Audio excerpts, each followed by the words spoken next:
Buenas tardes, mi nombre es Judith Torres y les hablaré sobre el Siglo de Oro, periodo de gran desarrollo y enriquecimiento en la cultura, en las áreas de la literatura, artes y también de la arquitectura.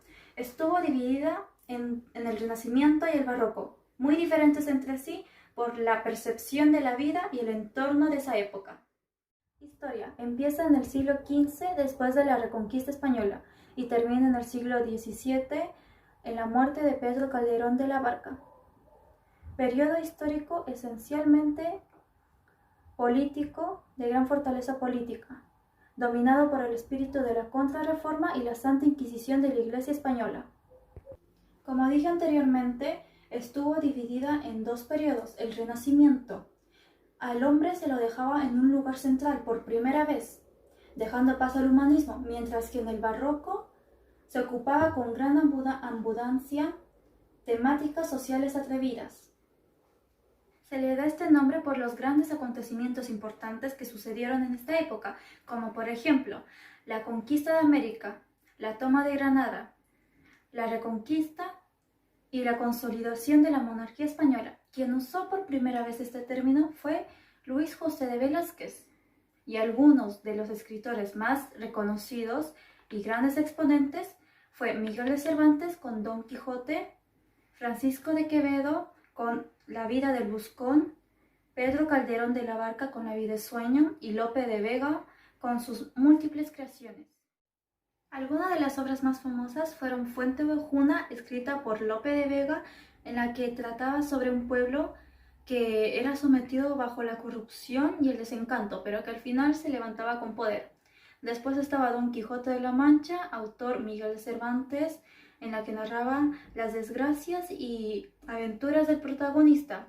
La vida es sueño, teatro de Calderón de la Barca, en donde trataba temas muy centrales y muy culturales de esa época, como el destino y el libre albedrío, pero el tema central era el reconocimiento de los sueños como la existencia. Y por último estaba Lazarillo de Tormes, autor desconocido, pero que criticó fuertemente el clérigo, las clases sociales y las injusticias. La Celestina. La historia trata sobre Calisto, un joven noble que se enamora de Malibea. En el primer intento de cortejo, ella lo rechaza. El desesperado le cuenta a su criado Sempronio. Él le aconseja que vaya con la hechicera del pueblo llamada Celestina. Pero lo que no sabía es que este criado, Pármeno, y la Celestina se aprovechan para sacarle dinero y compartirlo entre ellos mismos. Después, cuando la alcahueta logra su cometido, ella no quiere compartir con ninguno de ellos. Entonces ellos, cegados por la avaricia, la matan, la apuñalan. Pero poco tiempo después la policía los encuentran y los ejecutan. Y en una noche, Malibea y Calisto se reúnen, pero escuchan un estruendo. Calisto va a ver qué ocurre, pero se resbala, cae y muere. Malibea, al ver a su amado muerto, va a una torre, a un tejado de su casa y se suicida.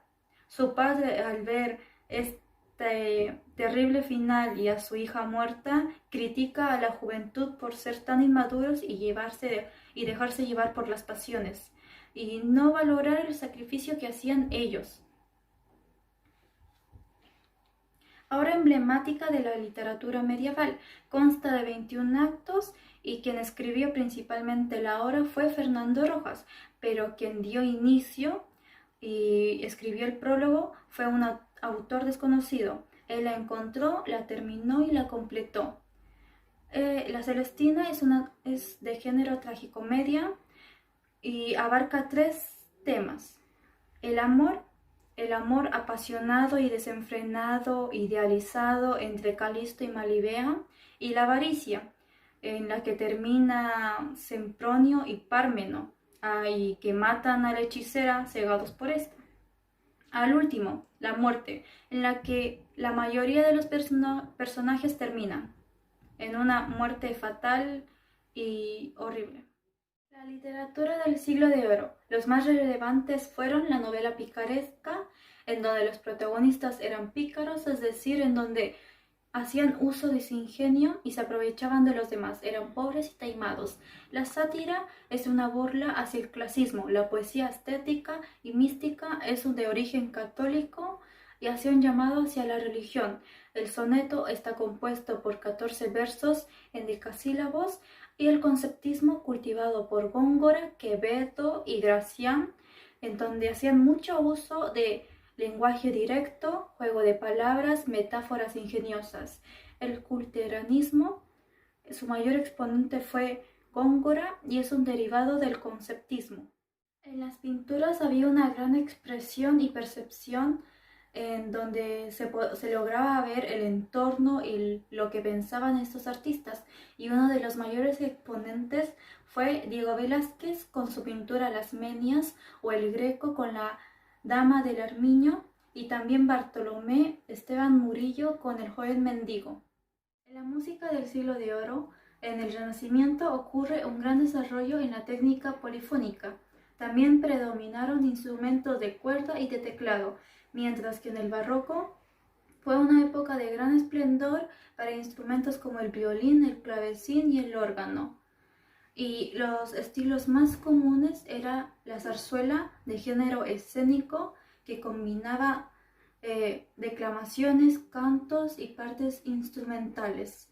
La jácara fue de género poético y teatral, pero también fue de música y coreografía, mientras que la polifonía era una simultaneidad de diferentes sonidos que formaban una sola armonía. El siglo de oro fue un periodo histórico de suma relevancia por los grandes acontecimientos que sucedieron, como la llegada de Cristóbal Colón a América y el incremento de desarrollo en las distintas áreas como la literatura, artes o arquitectura.